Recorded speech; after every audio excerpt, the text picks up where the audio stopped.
Maybe. Well, shit.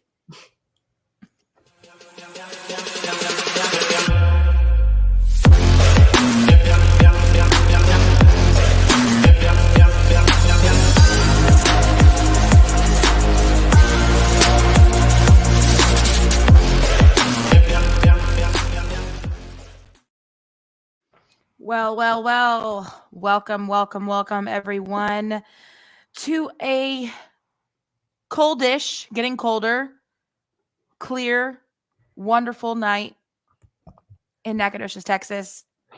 Here we are, Alex and Jax, coming to you live from StreamYard, trying to get through a double game episode. This little clip will sum up our thought of doing 2 games in 1. Just do it like a Band-Aid. One motion. Right off! Right off. Just rip it off like a Band-Aid. Yeah. We decided to couple these 2 games together because both home games, back-to-back, both losses. So we're just going to get them done, over with, kaput. We don't want to talk about it anymore after this. Didn't want to talk about it at all, but we gotta. We are causing more pain and strife for us so that you don't have to. Anyway. Here we go. We'll start with Thursday night's game. Thursday, January 25th. Okay, Tess. Oh, hi, Tess. We'll be nice, I promise. I even rewatched both of them. Even though I didn't wanna, because I wanted to make sure I had plenty of good things to say. Yeah, honestly, shout out to Jacqueline for watching both of them back again, because let's just be honest, I didn't want to have to relive that again. She's a glutton for punishment. But I will say, before we even get started, I will say that regardless, yes, we lost the games. Yes, we had a big lead and totally botched it. But I will say, though, we looked great up until that point. I will say that's my positive 2 cents, is we looked great up until that point. Still looked good, but just gave it away. Like, free soup. Gave it away. Both of the games were ours to have. They were. And fortunately, my other last overarching comment to any of the boys listening, which who knows, they may not even want to try to listen to this one. Not because we're going to be mean, Tess, but because they know they fucked up. Here's the thing. They know they messed up. They know it. We don't have to tell them that over and over again. I just want to say that we love you. We're not giving up on you. So don't give up on yourselves. All right? I can't make it hard. Season's not over yet. Still got a long way to go until WAC Vegas. Shit ain't over until the fat lady sings. All right? And I haven't sung yet. So head high, chin up, get back out there, and make up for it. That's all I'm saying. We've already got a comment. Okay, well, I'm not going to say the comment. All right, continue. Go ahead. We have trolls or someone I need to beat up? Just on Twitter. Okay. Yep. You can read it later. I'm not gonna give them any sort of platform because it's just stupid. Not gonna. All right. So first note for the Thursday game, we had a lot of players, family members at the game. Thursday we had Miles's parents were there, Leighton's dad was there, Charles' family was there. So we had a lot of people in the house. That's really the only. I mean, obviously we hate losing, and we hate losing more at home. But it also makes me sad that both of these games, a bunch of the players' families were there, and I just hate that. I hate to have an icky game when the guys' parents are here. Yeah. I mean, I know. Yeah, no, I agree. It stinks. I'm sure they don't particularly enjoy those games either. As Yeah. parents, yeah. Well, I mean, I just feel bad for the guys, but I feel bad because their parents come in from out of town, Yeah. and it not ideal, unfortunately. But it happened I know they're just happy to be at a game in person, for sure. So Yeah, agreed. So first game was on the 25th versus who? GCU, yep. So background going into this game, we had 2 wins and 1 loss in our history with GCU. Our last matchup was February of 23 at GCU, and we lost by 3 points, 86-83. We only had, like I said, 2 wins, so the largest margin of victory between those two was 71-46. Pretty decent. And the smallest, 73-68. Yeah, this was a hard-fought game all the way down. I mean, yeah, we gave up the lead, but at least we didn't give up. Here's my thing on this one. Yeah, it stunk to give up a pretty decent lead against the number 1 team in WAC, who was on basically an absolute tear until they lost the week before to Seattle. Well, we only led in this one by like 7. We didn't. Yeah, it wasn't a humongous lead. True, I'm thinking of Saturday's game. Yeah, it wasn't a humongous lead, but it was a lead. So to have them come back, and here's the thing: this has been GCU's MO all season. Literally, first half stink, second half come from out of absolute nowhere and come from behind and win. So, like, honestly, as per for them, I was hoping that wouldn't be our story, but it was, and you just gotta forgive and forget, I guess. I don't know what saying you want to say there, but yeah. Close game, 3 points. It was an absolute dogfight. But we only lost by 2. Oh, 2. I thought it was 3. My bad. Yeah. Oh, that's right. No, we lost by 2.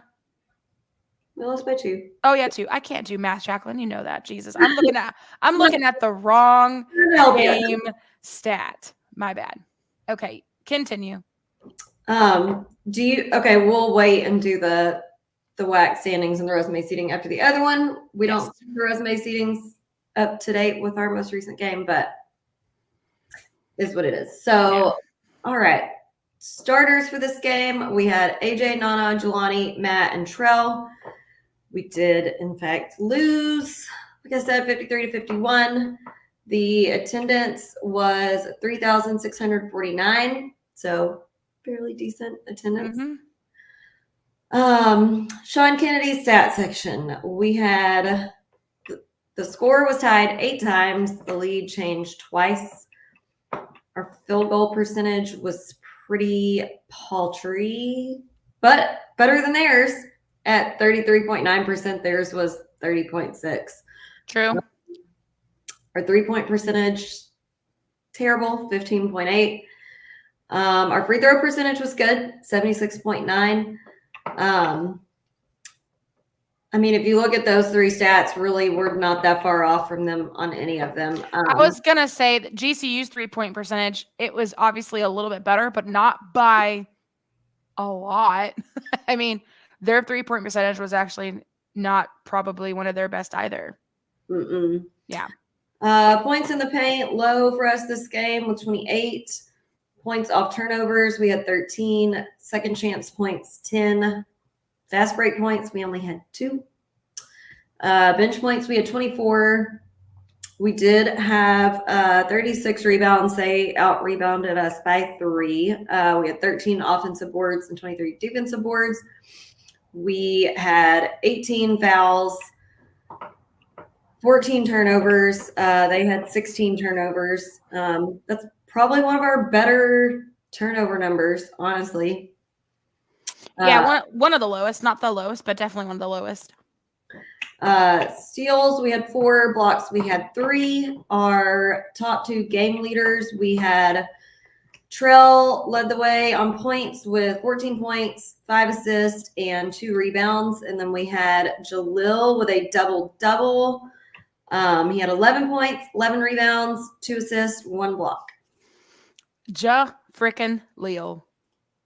Yeah, this game was a big game for Jalil. Absolutely tickled to death for his double-double. For sure, definitely for me. That was my player of the game. Same. He played great. I think, wasn't this his second double-double in a row? I can go back and look at the stats. It definitely is his second of the season. I'm not quite sure. In a row because he had one at Seattle versus Seattle U. Okay, yeah. Yeah. And he played, since I did go back and punish myself by rewatching, my good note for Jalil on the game to expand on that. He played some great defense with his blocks and rebounds. He had a great and one. He was 5 of 5 from the free throw line. He is much improved from the free throw line. Like, I have to sing his praises on that because at the beginning of the season, it was not the greatest. And I think the past 2 games, I don't think he's missed any. I have to agree. He's been doing substantially better with his free throw shooting. If you want to keep going, I can go back and look and see what he started with at the beginning of the season. Yes. Okay. Yeah. So I will just segue right into our feats of strength. And I tried my best here. Hey, you got to find them where you can, babe. So go for it. But I do have to say a special thank you to Nana for fouling one of my least favorite players, Gabe McLaughlin, or however you say his stupid name, on that attempted dunk on the second possession. And he got a great block and got the rebound to get a dunk. Clayton had some nice post moves and scoring. Jelani. Yeah. How many points did Jelani have? I can't find him. Okay, he only had 3 points, but he made one really great move from the free throw line all the way to the bucket. Normally, I would not want him to dribble that far, but yeah. Great. So okay. Jalil, his current free throw percentage is 6 point. Sorry, I can't do math. I told you I can't do math. 61%, 62 if you round up. So definitely started off kind of wonky, but his free throws have definitely improved on the season. Obviously, not the best on the team, but still for a big. Out of all the bigs, who has the best? I think Nana. I was gonna say Nana. Yeah. Yeah, Nana has the best at 75%. Pretty dang good. That's pretty dang good. It's even better than Day-Day's, which I have to say, this isn't obviously, this is more of a game note, I guess, than a grievance because we're not there yet. But Day-Day was limited in this game, meaning he wasn't playing at all. Yeah. So just to note that he wasn't playing at all at this game. He hasn't been the past these 2 games. Frank was limited in this game, which I wasn't aware of. Who else wasn't? So this game we were completely missing Day-Day from his knee, and then Chemo and Davion were both. That's right. And then neither of us realized during the game, but after the game, my dad was like, "What was wrong with Frank?" They kept having him on the bike or stretching him on the table or whatever, and then sure enough, Saturday comes and he's not suited up, which we'll talk about at the Saturday game. But yeah, just giving you some context, not saying that that's any real big excuse for losing the game, but we had 3 technically less bodies, 3.5, let's say, than normal. So, and we know how big of a presence Day-Day is and how important he is. And of course, Frank has been lights out since the Cayman Classic. So, I mean, losing those 2 at a pretty critical time is rough. Anyway, continue.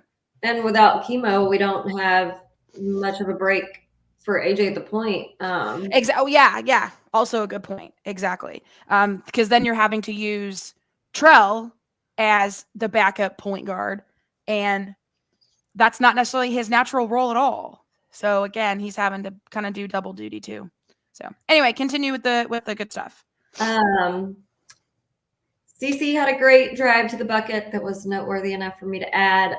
Matt had several great drives. Well, several. He had 2 great drives to the bucket, I guess, because he only had 4 points. But my note for that game was I need more, because Matt is one of those players that's so athletic and has really good basketball IQ to make his own shots. And sometimes I just need him to do more of it. You know? Anywho, our Trell, I felt like this was a big comeback game for him as far as his outside shot. He made 2 3-pointers in this game. He made a couple of regular shots that were pretty deep, close to 3-point range. He took an amazing charge, which he does almost every game, so that's not new news. He had a 3 going right into halftime. Give us a little more breathing room that we gave up later. He had a beautiful reverse layup. Miles had a nice 3. He did, which was good since his parentals were there. Yes. That's pretty much all my good notes. Okay. Moving on. So you'll know what comes next.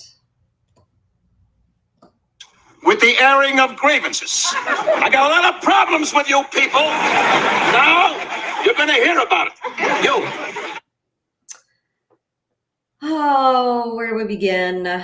Here's my first thing is for those who are frustrated, for those who are upset, for those who continue to troll on social media saying that we stink, we're not good, kick rocks. Just going to be honest with you, because it happens to everybody. 2 bad games in a row. It happens. Who cares? The best teams in the freaking world have bad games. It happens. So get over yourself. How about that? So it's pretty simple. And the 2 teams that we played Thursday and Saturday are undeniably the 2 strongest teams in the league besides us.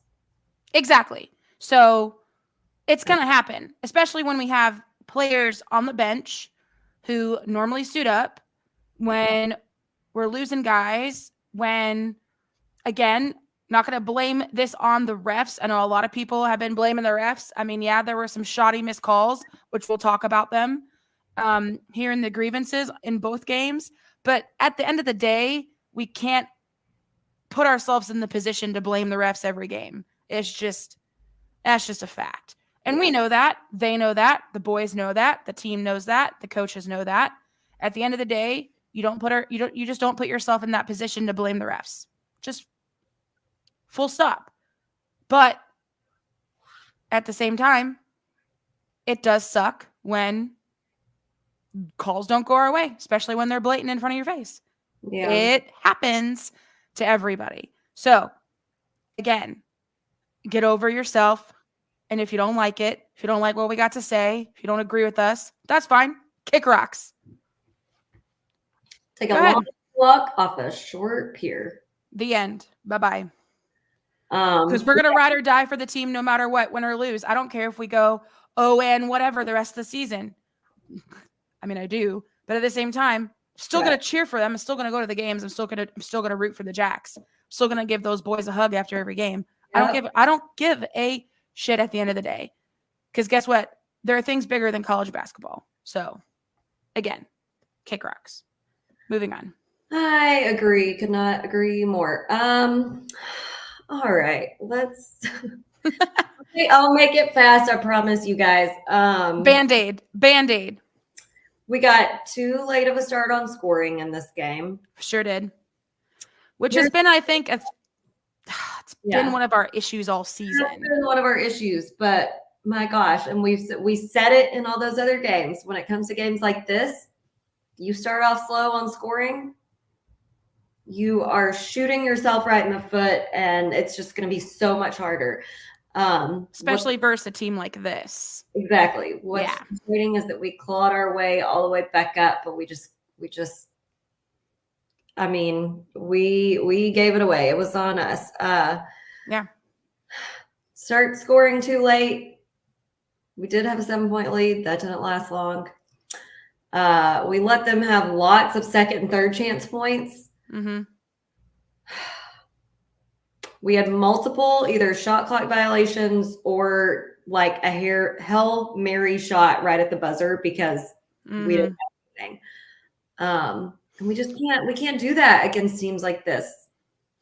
Biggest thing for me is was our points in the paint at 28. Yeah, we had more than them. They only had 12, which I think was a good kind of indicator that we were stopping them down there in the paint, obviously, clearly. But the fact that we only scored 28 ourselves isn't a good recipe for a W. Our numbers need to be at least 10 points higher than that, at least, to even be competitive in that regard, to be fair. I agree. Shockingly, Gabe only had 11 points. It felt like he had more. It always does. I know. Always. I know. And multiple, they had 2 guys on their team that were close to foul outs. Gabe was one of them. Old Dookie boy, Duke Brennan, 24, was another one. He had 4 fouls. Man, that Duke was a thorn in our sides as well. I mean, he didn't score a ton, but man, oh man, was he just blocking everything down in the paint. That's another thing too. Like, a lot of their guys are some of the best shot blockers. Seattle have some of the best shot blockers in the league. So we're going to struggle in the paint. It can't be helped. You just have to get creative down there because good God almighty. I know. Yeah. 2 more kind of random funny notes. This isn't funny. Ironic is what I should have said. I don't think I've ever seen so much blood in one game. Oh my God. Than this game. I know. Jelani had to completely change jerseys because he had so much blood. And not his, by the way. Let's give a little context, Jax, because it wasn't our guys' blood. It was a GCU guy just spewing blood from his elbow. I mean, everywhere, up and down the court, all over poor Jelani's jersey. He had to switch jerseys to number 42 with no name on the back. I mean, it was an absolute bloodbath, and not in a good way. There's just blood everywhere. Wild. And then there was another point where Nana had blood on his jersey, and then everybody had blood off. And then I think there was another. It was like 3 different times they stopped because our guys had blood on their jerseys. It was a lot. Everybody had blood. You get blood. You get blood. Everybody gets blood. It's like Oprah over here. My other funny note is their white kid wearing number 33. Let's just leave one white man wearing number 33, Larry Bird. Okay? No other white dudes need to be wearing 33 if you're going to score 3 points. I deserve to be wearing number 33, Isaiah Shaw. Please choose a different number accordingly. Yeah. I will say, and I'm sorry, I should have said this during the feats of strength, but I just now noticed, I could have sworn he scored, but Jovan Blackshear Jr., he didn't score a single point, which is absolutely wild. I mean, last year, this kid was an absolute thorn in our sides and everybody's sides in the WAC. So him not scoring a single point, I'll give 2 thumbs up to that. So sorry, that was let's put that back in the feats of strength, but I mean, he only played 8 minutes, so maybe he's hurt. I don't know. Anyway, maybe And I'm glad you said that because I had forgotten about that, but now I remember because of the name Yovan. Yovan. Sorry. I was like, oh, I thought I was done hearing this name. Sorry. Oh my God. PTSD. So I only have 2 more grievances, and I'll make them very quick as well. So this was just a bummer. We got a huge rebound at the end, and then we immediately threw it away under their bucket to let them score. Then, yes, as Alex mentioned, we come down on the very last possession. Matt goes in for a layup, blatantly gets fouled, no call. There should have been a foul there. It should have been Gabe's number 5. We should have gotten some free throws. But we can't let ourselves get in a position where it's like, oh, because the refs blew that one call at the end, or even, oh, because we made that one turnover at the end. Because let's look back at all the other turnovers we had during the game. You know what I mean? Just because the last one isn't the worst one. Any of the other turnovers could have accounted for the 2 points that we needed. Yeah, and that's the thing. I mean, the goaltending being taken away, the turnover at the end or near the end. And Matt missed 2 free throws at the. I mean, we could for days. Like everyone missed shots. Lots of people turned the ball over. Any of them could have been. Exactly. I mean, those 2 points to tie the game, and then another point, 3 points in there account for everyone. You know what I mean? Like, yeah. You can't point a finger at a single person and be like, you're the reason why we lost this game, including the refs. You can't. It's a team effort when you win, and it's a team effort when you lose. Everybody says there's no I in team. You're right. So when you lose as a team. When you win as a team. That's just how it goes. That's how the cookie crumbles, babe. And again, what are you going to do? It's one of those things you just got to pull yourself up from your bootstraps and move on. Forget the rest. Because, I mean, you're just doing your best. Just doing our best. Just doing our best. We pick up and move on to game number 2 of the weekend. Oh, did you want to do the one? Oh, one word. I did not even think of one word. I'll just say meh. That's a good word. Almost. Almost there. Almost had a good win over a good GCU team. Almost had it. Almost. Very close. Very close. All right. Well, now we go to game number 2 of the weekend, guys. Woo! And I was really had high hopes for this one. Tess is getting pissed. What game were you watching? And I'm tired of it. Mom, again, we've talked about this. The refs, yes, they had some impact in the game, but at the end of the day, you can't point a finger at them and say they're the reason why we lost.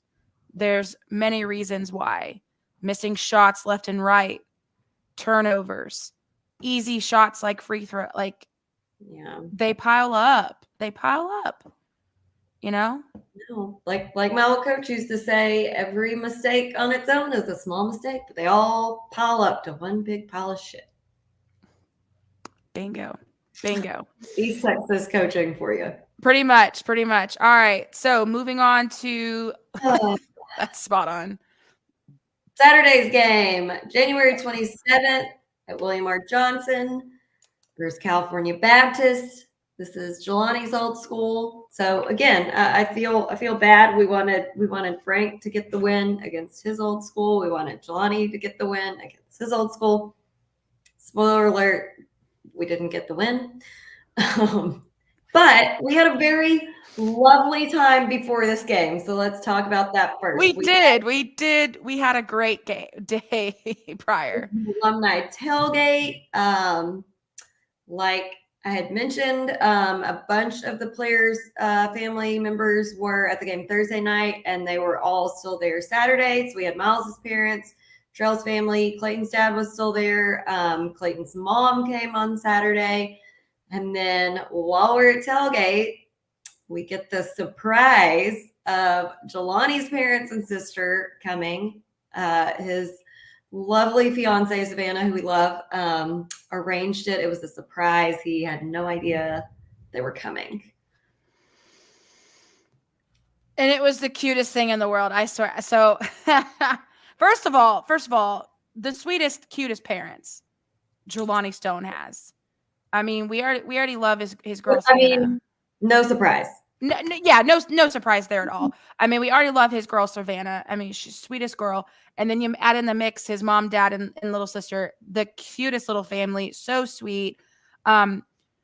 His mom literally looks like she's 25. Yeah, she looks my age or younger. Yeah, literally. There's no way that she's old enough to have a kid in college. Let's just say that right now. But yeah, it was really sweet. They had on little Jelani shirts, and it was really sweet. And then when we go into the game, they sit a couple rows behind us, and like literally during warmups, we're all just looking at them, just looking at Jelani, looking back at them, looking at Jelani, just like waiting for Jelani to notice that his parents are in the crowd. And finally, I got it on video. I posted it for those who saw it on our channels. He looked up and saw him, biggest smile on his face, so excited. He called him crazy, and it was really sweet. Got a little teary-eyed, Jacqueline and I did.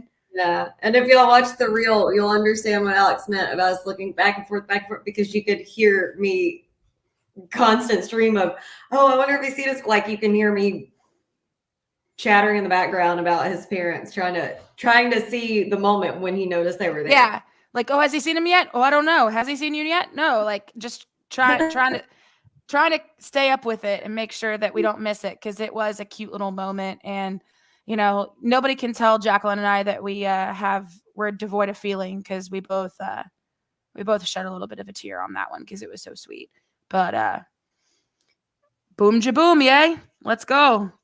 All right, so background of California Baptist going into this game. We had no losses against them. We had 2 wins. Our last matchup was in February of 23. We won really big, 80-58. That was the largest margin of victory. We only had 2 wins against them so far, so the smallest was 81-77. There's the background. So what's our... And again, to let everyone know, our just general WAC standing is going to be up to date that Alex gives you, but the resume seating, they haven't done it accounting for Saturday's games. So yeah, I mean, unless I'm blind deaf and in the wrong spot, it still says 126 was the last day they updated the resume seating. I could have sworn that Kyle said they were updating it today. Maybe they are, maybe tonight at like midnight. Who knows? But over to this actual standings, Grand Canyon still leading the WAC at 9-1. California Baptist now moved up to 6-3. Actually, there's a 2-way tie for number 2 spot between CBU and Tarleton, both at 6-3. And then move down to the 4th slot, which is where we're at. We're actually in a tie with Seattle U in the 4th spot. We do have a little bit of a lead just because of our overall. We're tied overall. It's one of the other stats. So where we lead. After Seattle U, got UTA and Utah Valley, both at 4 and 5. There's a lot of like doubles. The only teams that don't have the same WAC standings as each other literally are first place and last place. Which is funny. You got UTA and UVU, both at 4 and 5. Then you have Abilene Christian, Southern Utah, and Utah Tech, all 3 of them at 3 and 6, and then UTRGV at 2 and 7. So the only 2 teams that are just by themselves, basically in the WAC, are the first place and the last place, which I think that's pretty funny. And then moving on to the resume seating, like Jack said, not 100% up to date with the Saturday game, but I'll still report it. So as of January 26th, we are still in the third resume seeding spot, which is obviously what's important in order to get a good seed at WAC Vegas. So Grand Canyon, first place, Tarleton, second. We're in third, Seattle U4, UTA 5, California Baptist 6, Utah Valley 7, and Abilene Christian is rounding out the seed or the field of 8. At the moment, Utah Tech, Southern Utah, and UTRGV are the 3 teams looking from the outside in for WAC Vegas. But still a lot of season left to go, still a lot of games left to play. Anything can happen. We shall see. We shall see. All right, so for this game, same starters, AJ, Nana, Jelani, Matt, Trell. We did lose again by 2 points, 81-79. There's a pattern here. I'm surprised the attendance was less Saturday than Thursday, but anyhow, 2,909 on Saturday. Yeah, that is one thing to note on Thursday's game. It was popping. Like, that was the best crowd of the season, 100%. That place was packed. It was loud. It was vibrant. Definitely the best home court advantage we'd have all season, if only it helped on the scoreboard. So we were really hoping that because it was a Saturday, because there was a tailgate, and because this game was also broadcasted on TV as well, on Sports City, Space City Sports. It's where the Astros play, the same channel the Astros play on, that we would have a good crowd. Wasn't as good, but it was decent. It was okay. Yeah. Yeah. So Sean Kennedy stat section for this game. Since normally I don't include this line, but for the last 3, since they've been close, I have. So the score was tied 1 time, but the lead changed 6 times. Our field goal percentage. So I just have to say, for overall, it was 52%, but the first half we were shooting almost 70%. God bless. Field. And our 3-point percentage average overall was 60%, but the first half we were shooting 80%. I mean, we were on fire from everywhere the first half. Our that first half was so good. So good. Our free throw percentage for the game was 72.4%. Points in the paint were up a little bit, 34 points off turnovers. We had 12 second chance points. We had 7 fast break points, 15 bench points, 24. We had 27 rebounds, which they did out rebound us by 2. But just to say, I know that seems like a low number for our rebounds, but both teams were shooting really well. So want that many rebounds to have. Yeah, no, I agree. I was really honestly, after that first half, I was like, man, I feel like this could be such a low scoring game.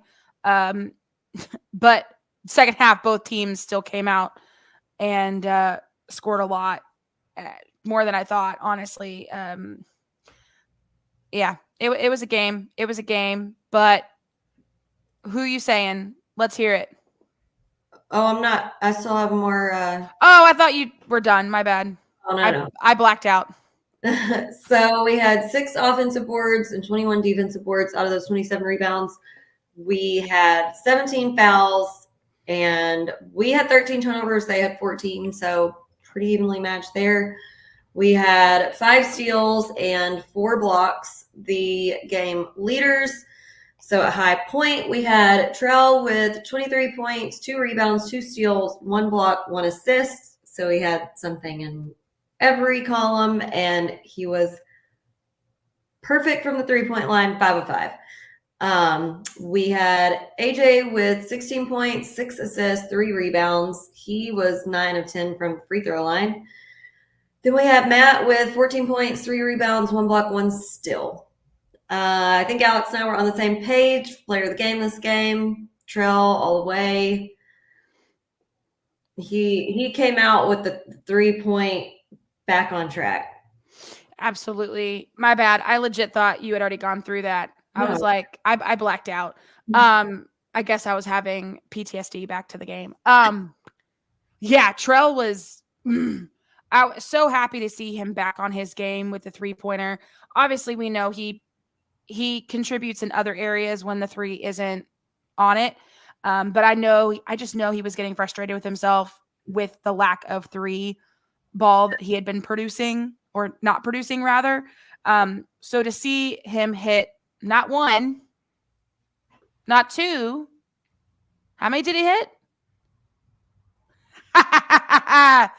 The fact that he hit 5 out of 5 with his 3s, Home Dog didn't miss 1. And that was so big for him. The smile on his face was contagious. I don't know about you, but every time he hit that 3, I didn't look at anywhere else but his face. I was so happy for him. At some point, I forget when it was during the game. I don't know if it was first half, second half. Myself, Jackson, all of us were saying, like, man, it's time for another Trell 3. It's time for another Trell 3. It's time to silence. It's time to catch up. Time to get this game back on track. And he hit one, and I was like, let's go, baby. And, obviously it didn't work out for us in the end. But, I mean, just to have everybody fire on all cylinders would be a dream. But, again, programming note, no Day-Day, still no Chemo, still no Davion, which is okay. No Frank. But no Frank at all this game. Yeah. He wasn't even partly available. Home Dog wasn't even suited up. So 4 guys down. That hasn't happened to us all season. So I think we were a little... And we sure don't want to get back where we were last. Yeah. No, I think we were a little shaken up with that too, because again, we looked to Frank to give, Trell a break, especially with outside shooting. We looked to Day-Day to be there under the basket, and it's just hard when they're not. We look to Chemo to give AJ breaks, and it's just hard when they're not there. It felt very much reminiscent of last season, and it was honestly giving me the shakes. Yeah, it put me in such a bad mood. I literally, I did nothing on Sunday. I slept till I don't even know, 11 or something. Got up, was up for an hour or 2, took a 3-hour nap, watched some TV. I did Zippo. I just didn't even want to get up. Yeah. Yeah. And it wasn't about the L's. No.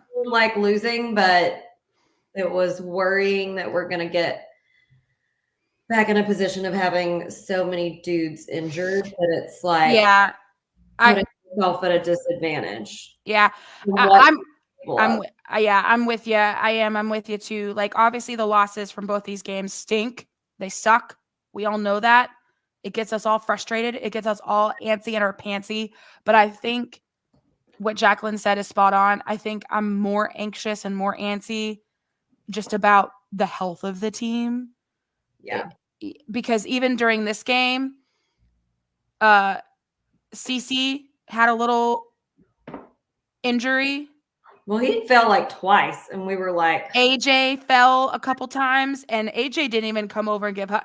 He laid on that court after the game and was holding his elbow and holding his arm. I swear to God that is all that is holy if we go to the game on Thursday. And I'm not even going to say it. All right. Let's go to the strengths. All right. All right. Let's just do it. Hold up just a second.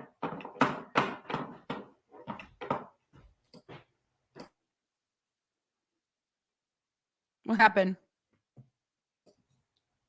I had to yell at my cat really quick. I didn't want y'all to have to hear me yelling. Oh. Down on my purple velvet chair like there aren't 50 other scratching post items around the room. Anyway. All right. So let me just say, for the first feat of strength, we had a really this is like the first game we had a fast start on offense. Like Oh, the yeah. one.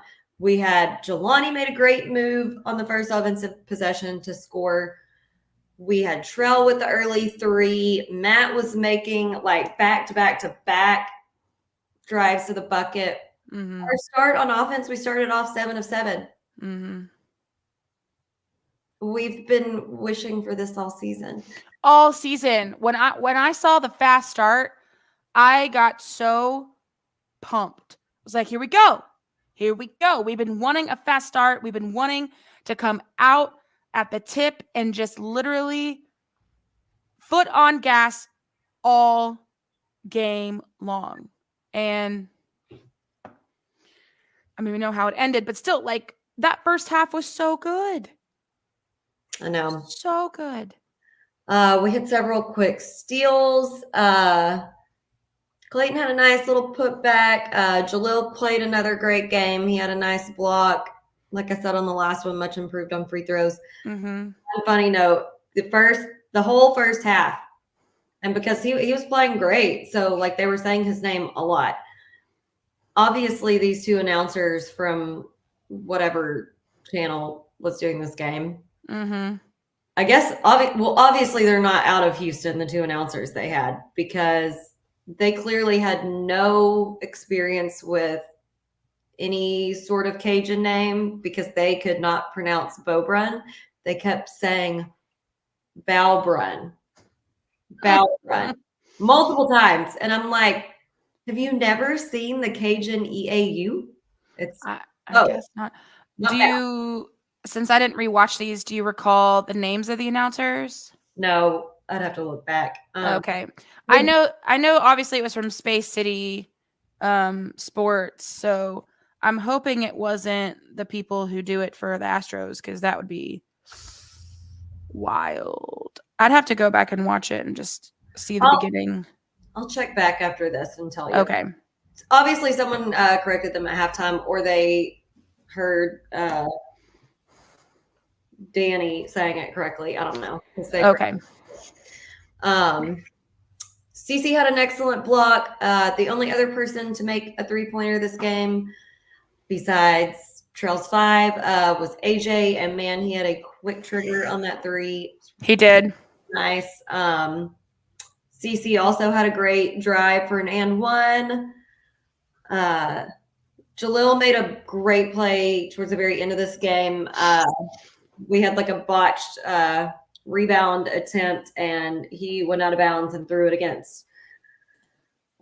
He blocked the shot, but we didn't get the rebound, and he went out of bounds and threw it off their player for us to get the ball. And then my funny note is, okay, so number 24 on their team, who used to play for GCU, he's not good. I hate to tell anyone who thinks this. He is not good. He is big. That boy could not hit. I'm going to give y'all the country saying that my mom would always say. Do it. I know it. Go. He could not hit the broadside of a barn. No, he couldn't. That man was bigger than almost everyone on the court. And even if he got in the lane, all he was going to do is try to pass it to number 1. You know Right. what? And You don't want this smoke? he did not want it. So we figure out at the end of the game, once we have to start fouling, sure as shit ain't going to try to foul number 1. So No, definitely not. So we start fouling this guy, and it was hilarious because whenever I went home right after the game, my dad made a comment about how it was smart that we started fouling him since he couldn't shoot. I mean, listen, I'm not even kidding. He airballed like half of his free throws if you didn't watch the game. Yeah, he couldn't hit absolutely nothing. Literally, even if it was standing 2 feet in front of him like a kitty net, he wouldn't have hit it. I do feel bad though, because that is, you miss one air ball it completely. Stressful. It happened to our guys once before, but bless his little sweetheart, man. He missed like 4 wide left. But yeah, he for sure airballed 2 free throws. But so my dad said that was he was like, yeah, that was smart that we started fouling that dude. He could not shoot. And my dad made the comment, reminds me of whenever they used to call it hack-a-shack, whatever. Oh, yeah. Purposely try to foul Shaq because he couldn't shoot free throws. Right. And then when I'm watching the game back, the first time we went after him to foul him at the end of the game, because it was like an off-ball foul. Like number one's bringing the ball up, and we got somebody Right. fouling him way over on the wing. And the commentator said hack-a-shack, and I was like, oh my God. Oh, wow. Yeah, they said the same thing. It was hilarious. But anyway. But yeah, that's exactly what it was. And I mean, and we knew what we were doing. I mean, come on. Come on. It's I gotta feel bad for the guy, like for like a second, just because I mean, that's rough. That's rough, you know. Yeah. Miss one, all right, but miss multiple the same way. Good for us. Good for us, because you don't get the point. But the sweet baby child honestly couldn't hit shite. And you're right. It wasn't even a dead on air ball. It was like completely left of the basket. I mean, wide left, like wide. He shanked it in golf terms. Shanked it, completely shanked it. Again, bless his sweetheart, but shanked it like I've never seen a shank before in my life. It was very, very bad. And the shocker part is he only missed 3. It felt like he missed all but 1. Well, because on two of the times he went to the line and had 2 shots, he completely missed everything the first time and then made the second one. And I'm like, right. What? I don't understand. Right. Anyway, you got any more feats of strength? You know, my feat of strength, honestly, I mean, listen, looking at the statistics, when you look at him from, 10,000 feet view, it looks like we won the game. It got 52% field goal. Not great, but it's not like we beat them or they beat us. We beat them on field goal. Free throw or a 3-point percentage, 60% free throw or 3-point percentage. Also beat them on free throw percentage. They beat us marginally on the free throws, even with home dog who couldn't hit nothing. So looking at the statistics, looking at the points, it honestly isn't that big of a difference, to be honest with you. I mean, points in the paint, back up in the 30s where they should be. Not awesome, but where they should be. Bench points still in double digits compared to their 2 bench points. It's just the 2 guys who had literally ice in their veins on CBU's team, number 1 and number 12. They couldn't miss a single thing. I mean, they did miss, but it was few and far between.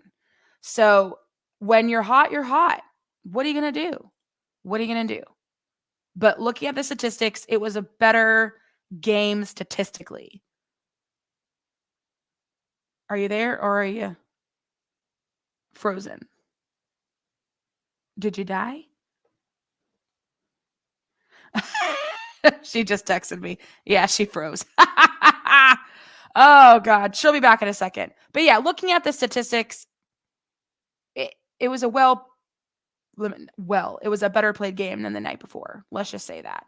I just wish that obviously we would have stuck it out. But waiting for Jacqueline to come back. Oh, she just left. She'll be back in a second. Her poor internet is just dog shit, guys. So while she's while I wait for her to come back, we had a celebration today for my dad's birthday, and we go to Antipasta's, which is one of the Italian places in town, and had a delicious dinner. Fantastic.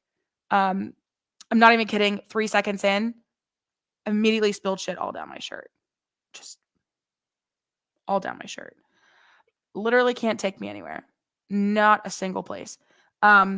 But yeah, they had a good night at Antipasta's, and my dad was turning 77 today. So, my little old man. Anyway, I don't know why it's taking her so long to get back in, but she'll be back in a second. Oh, another piece of news while we wait for her to get back in is I'm uploading a new design to our store on our merch store. So that will be posted as soon as we get done with our episode. So I will make sure that I let everyone know that we have a new design. And please don't forget to order some new designs, order some new merch. We have all the things. Get it now before the end of the season. Because currently I think we have a deal going on. I believe it's 20% off, something like that. 20% off everything. It's a pretty good store. Pretty good deal. Love it. Love it. Still waiting for her to come back in. Jesus, Pete. Oh, wait. Let's see, Sean. Yeah, honestly, a great game for us. Just hated the outcome. Just need to get everyone healthy for the rest of the year. I agree. Oh, she's back. There she go. Y'all, Sudden Link sucks so bad. I'm on my cell phone because my computer won't even connect right now. Oh my God, I'm so sorry. I had a feeling that's what happened. But yeah, Sean just came on here and said, honestly, great game for us. Just hated the outcome. Just need to get everyone healthy for the rest of the year. Absolutely agree. Could not agree more. Having 4 guys out, 2 from sickness, 2 from injuries. That's just a recipe for literally it's giving me PTSD. And then unknown about AJ. Hopefully it was just a stinger and he's okay. Same thing with CC. He was limping, coming off the court at one point. Frank! Yes. Frank! I hope you're doing good. I hope you're feeling better. We love you, buddy. I hope you're doing Heal good. up and get back to us soon. We love you.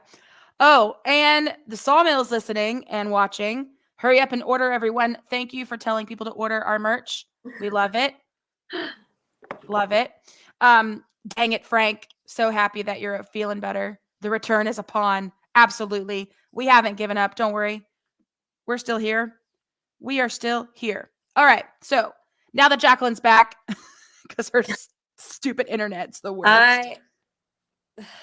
Now I'm officially putting it on my list to switch to I got an email the other day that Vexus Fiber is available in my area now. So well, get it done. So, bye, Suddenlink. You suck. Sorry. Get it done. It's been to me all day. Okay. All right. I had to keep everybody entertained for the 5 minutes that you were gone. I know. I was like, gosh, sorry. Okay. I'm going to hold on just a second. Sorry. Usually I use my phone to now I'm all messed up here. Oh my God. I can't see you. Where'd you go? Well, hold on. Because I was using my phone to look at my notes. Oh. And now I can't do that. So I had to switch over. Now I'm back. Okay. This is on us. This is on us because we decided to do 2 episodes in one to like rip the Band-Aid off and make it quicker. And it ended up biting us in the butthole. So no, not really, because look, we're going to be close to an hour and that's for 2 games. So that's true. Well, we're trying to go through these 2 L's quickly so that everybody moves on because I'm tired of talking about it. I'm tired of people bringing it up. I'm tired of people dwelling on it. I didn't even want to talk about it post-game on Saturday when it happened. Saw multiple people after the game out to dinner, and they're like, let's talk about it. And I'm like, we need a 24-hour waiting period. I don't want to talk about it. I just want to sit here and eat my steak, you schmuck. Anyway. All right. So hold on. Sean said, seems like the Band-Aid was a duct tape and it yanked off painfully. I'm going to be Kinda. All right. Let's go. All right. You know what section it is now. Unfortunately, got to do it. Well. With you people. Now you're going to hear about it. You. Sorry, it was muted. Anyway, here we go. It's okay. So, like we already said, we have multiple players out. That's my first one. We can't help it. We don't like reliving the injury-ridden past. I know. But it's okay because Frank is on the up and up. Not sure about Day. We haven't heard any news yet, so fingers crossed there. COVID can't last forever, so Chemo and Davion should be back soon. Yeah. Anyway. So really, like we said, this game and the one from Thursday, both games were ours to win. We put ourselves in a great position, and then we just didn't finish. So here are my very few grievances of how that was able to happen. Let's go. So we let number one hit a 3 the very first 2 possessions. Then we continued on to let him make 5. All in all, we let Scotty Washington also have back-to-back 3s. All in all, we gave up 15 3-pointers. So while we pointed out on the stats that we had a higher 3-point percentage than them, we made 6. They made 15. I know. So that's why I said look at it from a 10,000 point view, not a 5-foot view. Nobody should be allowed to make 15 3-pointers in the sawmill ever again. So by the way, we had a 16-point lead. We let them make a 3, 4 possessions in a row, 4. So that was 12 points. That's what really hit us in the gut punch was the 15 3-pointers. Yeah, that was rough. That takes the wind out of your sails. I don't care who you are. 15 threes can literally put a damper on anyone's day. Because 4 possessions in a row, letting them get a 3, normally that would be 6 possessions if it was 2-pointers. I mean, that'll help you catch up quick. Yeah. So yeah, and my only grievances about the refs this game, I did feel like they missed a bunch of travels. That I didn't love. And then again, same position as the last game. This time we had AJ try to do the last minute Hail Mary layup and he got fouled. They didn't call it. But again, we gave up 15 3-pointers. We had many other missed shots, missed opportunities, turnovers that could have accounted for that. And my other grievance is, I know we've always said, and this is just in general, it's no one's fault because like we've said, we had a lot of players missing this game. So some people were just having to put extra weight on their back for us to get through. But like any other game we've said, yeah, if it comes down to the one last minute layup, we want the ball in AJ's hands. I firmly stand by that. However, we had him doing that like the last 4 or 5 times down the floor. And it's too much. It's too much for one player. He wasn't getting much relief during the game because we didn't have Chemo to play point. He was running himself ragged the last like 5 offensive possessions trying to drive in and get a basket. And besides that, we did it so many times in a row that they're not complete dummies. They knew what we were doing. So then, either they didn't foul or the refs just weren't going to blow the whistle. Yeah. That is such a good point. AJ was trying his heart out and just playing his heart out, trying to get layups there at the end of the game. And we just weren't getting the foul, weren't getting the ball to fall. I mean, he fell down hard the first time. The floor was a little slick. And then at the end, he fell down hard again, basically ran into a brick wall, like you said. And he went down hard twice. That's hard on anybody's body. And I truly hope he's okay. I know. But yeah, we just got ourselves in a pickle with their 3-point shooters. And I guarantee you I will say their guard was very good. They're number 1. He was so good. I was shooketh. I wasn't expecting the guard to be that good. Yeah, no, he was very good. Dad was raving about him. But that other dude, that was a career high for him. That Scotty Washington. I bet you neither one of them makes that many 3-pointers in another game for the rest of the season. Like, it's just not going to happen. They were on fire. Ooh, oh my gosh, I just hit my cat in the face so hard. I'm sorry, Scotty. They'll survive. He's a fighter. He is. We like this Scotty better. That's Scottie Pippen. He a fighter, bruh. So anywho. Yeah. Return is upon us. Onwards and upwards. That's right. Again, look at that. Melvin. AJ is a dude. He is that dude. He is. He is one of the guys that you want the ball to be in his hands at the end of the game because he has that just absolute uncanny ability to go from coast to coast and make a layup to make the impossible shot. He has that ability, but he just tried so many times. And when you have a guy who's damn near almost 7 foot standing in your way, basically you're a train. You're standing on the tracks when the train's coming through, and man, you ran in right smack dab into a brick wall. Melvin said Scotty Washington averages 5 points a game. Yeah. So you're spot on with that, Jax. Next game, he probably scores 0. Oh, yeah. And that would be our luck. And like I said, when you're on a freaking groove, when you're feeling it, when you're hot, you know? And unfortunately, his hot game came playing us. And what I would like to even further point out with that, thank you, Melvin, for throwing that in there. That's the kind of thing that a scouting report's not going to show. So, like, obviously our dudes knew to get on Dominique Daniels. He's supposed to be the best guard in the WAC, but right.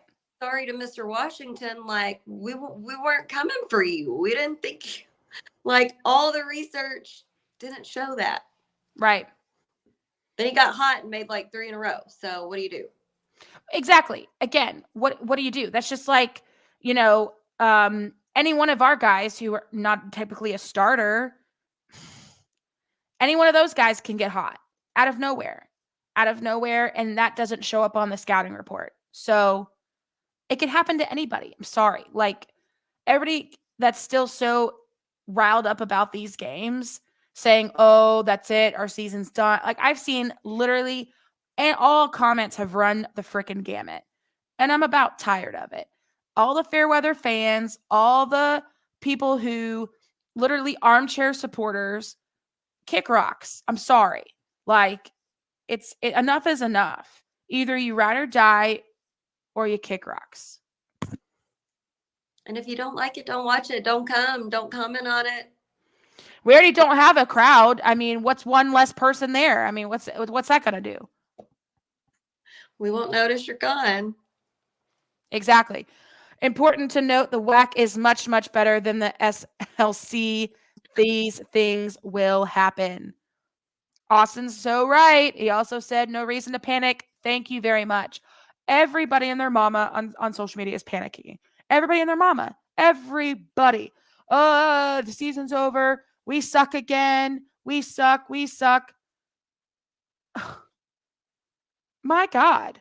It's literally like we are so used to the Jacks of the Southland Conference where we won almost 20 games a season and kicked everybody's ass because there was honestly not much competition and ass to kick. I'm sorry. It was easy.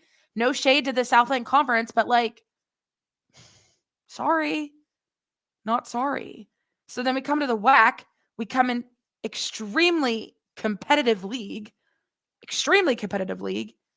and we're not number 1 anymore, and everybody is losing their absolute marbles.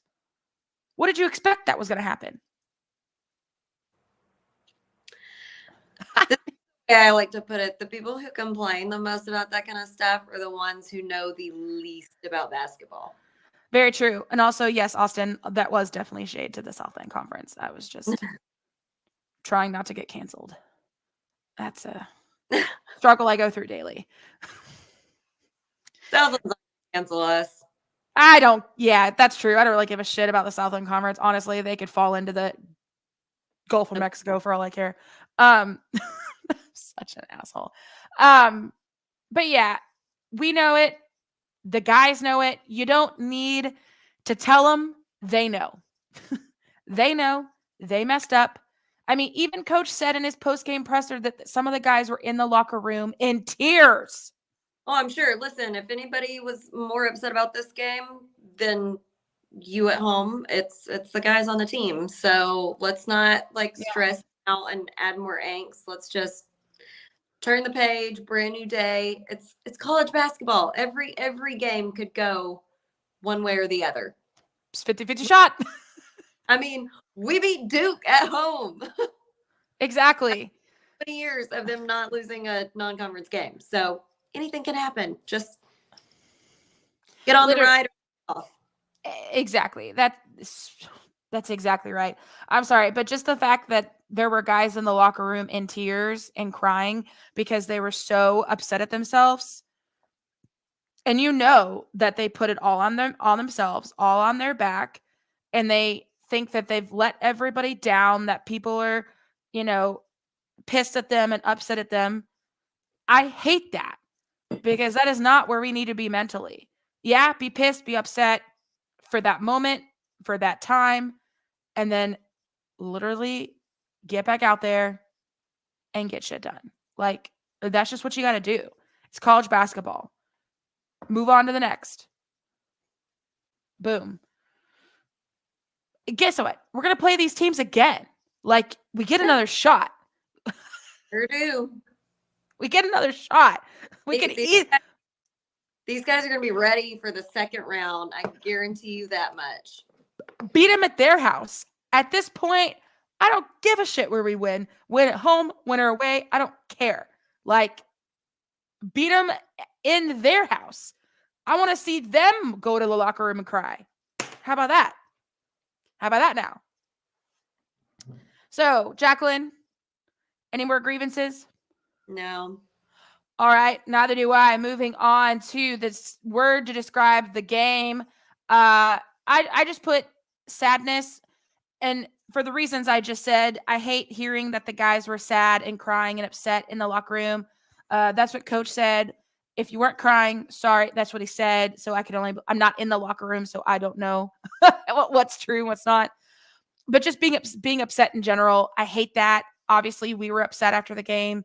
Not obviously, yes, the loss sucked, but more just upset that the team was upset, that they were sad, that we had guys that were hurt, because we don't want to see that. Like, all we want is a healthy team doing well, playing their best, giving their best shot, and I don't like to see anybody upset, because that's not what we're here for. We're here to support them, win or lose, we ride or die.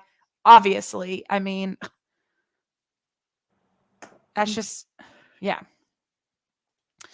Melvin, we had a chance if the refs hadn't quit work early. Jacqueline, you want to take that? Well, yeah, I mean, we already said all we had to say about the refs, and you can't blame it on one thing. I do absolutely believe they missed the call at the very end. And I think that they knew that they missed it because you could see Keller was coming to say something and they hightailed. But again, we gave up a big lead to get our dig that hole. And that this is the metaphor I used for both of those games. We dug ourselves the hole and the refs just nailed the final nail in the coffin. We got ourselves into both of those predicaments at the end of those games, unfortunately. And if you get yourself in that spot at the end of the game, don't think the refs are going to help you out of it because they're going to be the last ones to give you a hand up out of that grave you dug yourself. That's just facts.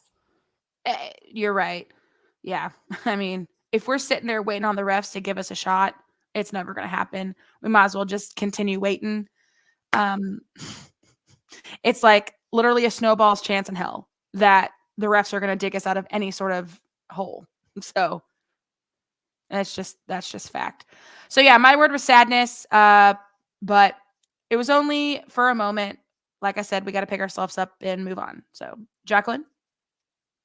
I'm going to try to focus on the positive pregame experiences for Saturday. And I'm just gonna say family because, like I said, even though I was sad for the guys that it didn't end up with a win since a lot of their families were there. But listen, any of the guys, if you're still listening, your parents are just happy they were there and got to see you.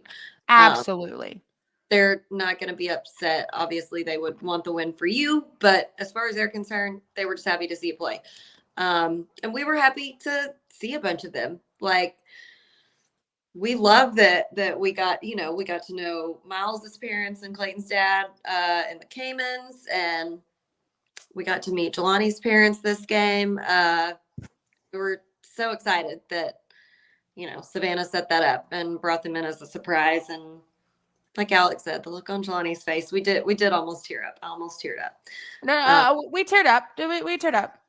So we were just happy. I love whenever a bunch of the guys, because I know a lot of the guys, their families don't live anywhere close by. So we're always glad to get to come, and when we get to meet them and just reassure them, especially like for what Jelani said at Meet the Jacks, that, we really want him here and that he's a great addition and fit with our program, and, letting his parents know that they've raised such a nice guy and just how much we think of him. And I know that means the world to them. So, yeah. And they everybody on the team, all of them, they mean the world to us. We love them. We're going to support them no matter what. And all the haters can beat it. Beat it, losers. Row of Michael Jackson right there. Beat it. Yeah, you're welcome. I was going to say beat it. Nobody get to beat it, but I was going to just let everybody figure that one out on their own. But yeah, so moving on. Next game, another home game. We have 4 in a row. We had those 2, got another one, and then we got one more. So next game is on Thursday at home. Who we playing, Jax? Oh my God, who are we? Utah Tech. Yeah, Utah Tech. No, yeah, you're good. So Utah Tech. I had it up and then I lost it. One sec. Well, my internet's not working because Suddenlink sucks. In case y'all missed the memo. Well, I also have Suddenlink, but for some reason mine works decent. Wait, no, I changed it. I have AT&T. I was about to say, I had AT&T when I was in ACT. Never had a problem. So our next game is not Utah Tech. It's Utah Valley, by the way. So I don't know where Utah Tech came from. But anyway, we're playing Utah Valley on Thursday, 6:30 in the Sawmill. Utah Valley, like I mentioned at the very beginning of this podcast, it's 4-5 in the season, and the WAC 9-11 overall. The last, let's see here, they've won 1 out of the last 5 games. So they're kind of limping in. They're limping in to Nacogdoches here. I know this is Kyle's team. Kyle, I want you to be on our side for this game. I really do, but I know you obviously have loyalties to Utah Valley, so we'll just see how this goes. But yeah, so the last game they played was on Saturday, or I guess Friday, with the Seattle U game. They lost by 1 point. We thought our loss was bad. I don't know what's worse, a big blowout or losing by 1 point.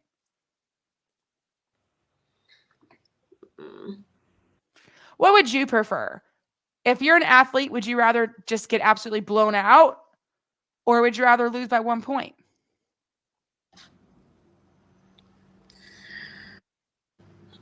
I think I'd rather get blown out. I'd rather get blown out too. because like, okay, they were better than us. We knew we weren't going to win. We did our best. But if it's 1 point, then you're like second guessing every mistake you made in the game. Exactly. Oh my God, exactly. And the fact that you had hope, and the fact that you were literally within an arm's reach of grasping that W, that to me hurts worse than an absolute blowout. The blowout, like, it's there's literally not much you could do. Like, the better team won. Like, what's going to happen? But a 1-point game, that's 1 free throw. Like, 2 free throws for the win. That's just rough. That's rough. Let's see. I'm trying to look back and see who else they've played. They lost to Liberty. They've lost to Boise State. They lost to Oregon State, but only by 3. That's not bad. They beat Weber State. Let's see, who else did they play? They beat Sam Houston. Okay. That's I know. They lost to Charlotte. They won versus Southern Mississippi. They lost to Cornell. I didn't even know Cornell had basketball. I don't think Cornell knew Cornell had basketball either. Yeah, so anyway, Thursday night, Sawmill, 6:30. Be there, be square. And if you're going to be there to support the Jacks. And that's the only reason that you should be there. Loud and proud, wearing purple. Sounds good to me. Yeah, I gotta wear purple. Or at least in the color palette. Yeah. Exactly. All right. So Utah Valley coming to Sawmill on Thursday at 6:30. Hope to see you guys there. Will they be there? I can't even talk. That we'll be there behind the team as per usual. Boys, we're looking forward to it. We're ready to get back on the winning track. Let's pick ourselves up, dust off. And honestly, sometimes you have to fail in order to learn how to succeed. So let's just move on, get better, get healthy, and kick some Wolverine butt on Thursday night. Let's go. So thank you guys. Thanks for everyone that has been listening, been watching, been commenting. We had a huge crowd tonight. I don't know where everybody came from, but I'm not mad about it. I appreciate it. A couple reminders. Make sure that you guys are following us on all of our different outlets and social media forms. Axum to you too, Austin. Make sure that you guys go and check on our website, check our store. As soon as we're done here, I'll be posting our new design that Jacqueline made a few weeks ago. Finally getting a chance to post it. Order some merch, order some cool swag, get it in time for the season. And we're super thankful for everyone who has supported our store because that money goes to our travel, the little travel that we do. So we're hoping to do a couple more either day trips or overnight trips before WAC Vegas, at least probably one more. Just kind of depends on the schedule. Going to UTA on the 10th. So pretty excited for that. So if you're in the Arlington, Fort Worth, Dallas area, and you're looking for a way to support the Jacks, come watch them at UTA, University of Texas at Arlington on February 10th. We'll be there. A bunch of SFA people are going. We're going to have a pregame in Arlington at the Grease Monkey. So we'll post that on all of our social sites. So if you're in if you're in Dallas, Arlington area, and you're listening and you want to support the Jacks, that's a perfect way to do it. So make sure you guys also, my brain just blanked. Go check out My Plates. Go check out My Plates, where you can get a personalized SFA license plate from myplates.com/lumberjacks. It's an easy, fun way to support the SFA athletics. It is a Stephen F. awesome way, actually, to support the athletics. They got 1 year, 3 year, and 5-year deals. You can get a personalized plate, or you can get a non-personalized background only.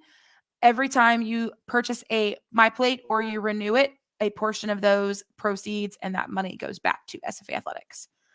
And then, of course, every time you drink a Purple Lights from Fredonia Brewery, whether it's at tap at the brewery, in a can, or anywhere locally in Nacogdoches, you are also supporting SFA Athletics as well. And, of course, a local business that supports Jacqueline and I's travel habits as well. So keep buying Fredonia beer, please, and thank you. Okay, those are all the reminders. I'm done. Anything else, Jacqueline? Hello, Scotty. He says, hi, everyone. His eyeballs just got real big. Oh, my goodness. All right. It is 10:33. it is time to hang up and go to bed. Got work tomorrow. Hope you all have a wonderful night. Thank you for listening. And as always, axe some jacks.